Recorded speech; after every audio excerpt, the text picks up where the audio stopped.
6 takeaways from the second GOP debate. Primary debates are about winnowing down the field of candidates to land on the eventual nominee for a major party. That winnowing process continued at the Ronald Reagan Presidential Library in Simi Valley, Calif, where 7 Republicans showed up ready to fight, attacking Biden, Trump, and each other. Just 7 candidates took part in this debate, down from 8 last month in Milwaukee, after former Arkansas Gov. Asa Hutchinson failed to qualify this time. There are less than 4 months to go before the first nominating contest in Iowa on Jan. 15, and those months will be crucial in determining whether anyone has a chance of taking on the front runner, former President Donald Trump. Trump skipped this debate, as well as the first one. That made for a debate that was at times unruly, with the 3 moderators struggling to control the conversation as candidates talked and shouted over each other. North Dakota Gov. Joe Burgum, at the bottom of the pack in current polls and the last to qualify to appear in the debate, tried to elbow his way into more airtime, jumping in to answer a question about childcare out of turn before moderator Dana Perino of Fox News cut him off. The debate wrapped up with a surprising moment of decorum when the candidates refused to answer a question posed by Perino, who asked each candidate to single out one rival who should be voted off the island. Florida Gov.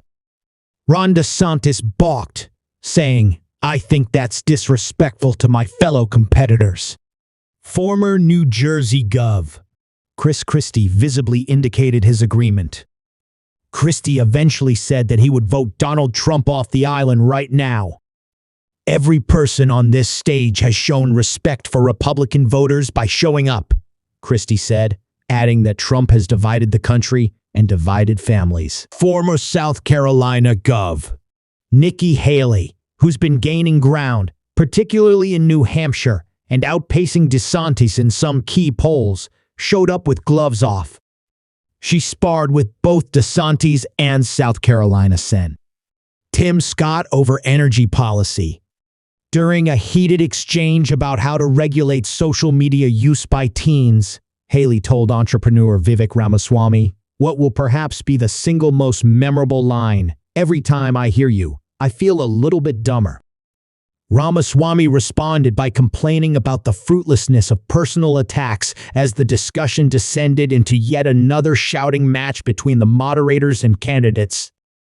In an apparent sign that Trump views Haley as a potential threat, his campaign released a statement before the debate even ended, attempting to lessen her credibility, calling her weak on immigration. The statement also tried to tie her to former Democratic presidential nominee Hillary Clinton by quoting a 2012 New York Times article in which Haley said she'd been inspired, as a woman, to run for political office because of Clinton's example.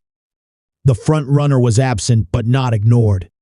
Instead of attending the debate, Trump held a rally in Michigan at a non-union auto parts manufacturing plant. That visit seemed designed to contrast with President Biden's decision to join auto workers on a picket line in Detroit on Tuesday, a move that some of the Republican hopefuls criticized from the debate stage in California. Scott, for example, said, "Joe Biden should not be on the picket line. He should be on our southern border working to close our southern border."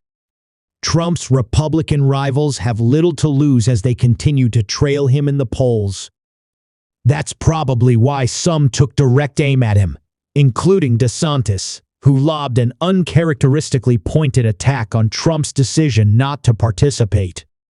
"Donald Trump is missing in action," DeSantis said. "He should be on this stage tonight."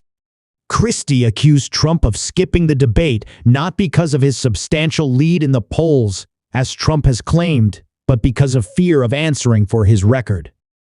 "You're ducking these things, and let me tell you what's going to happen," Christie said. "You keep doing that, no one up here is going to call you Donald Trump anymore. We're going to call you Donald Duck." China is the foreign policy thread through all things. China loomed large throughout the debate, whether the topic was its dominance in the energy and technology sectors, its role in the flow of fentanyl into the United States, efforts to control Taiwan, and friendliness between Chinese President Xi Jinping and Russian President Vladimir Putin amid Russia's ongoing war against Ukraine.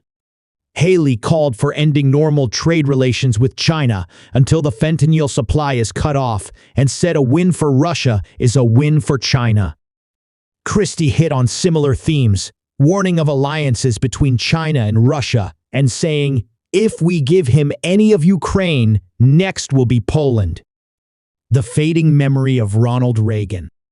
The debate was held at the Ronald Reagan Presidential Library in Simi Valley, Calif, and the event opened with iconic images and speeches from the 40th president. Several questions referred to Reagan, who has taken on a near-mythical status among some in the party. Candidates, including Sen. Scott and former Vice President Mike Pence, have invoked his name on the campaign trail, with Pence seeking to differentiate the party of Reagan from the party of Trump.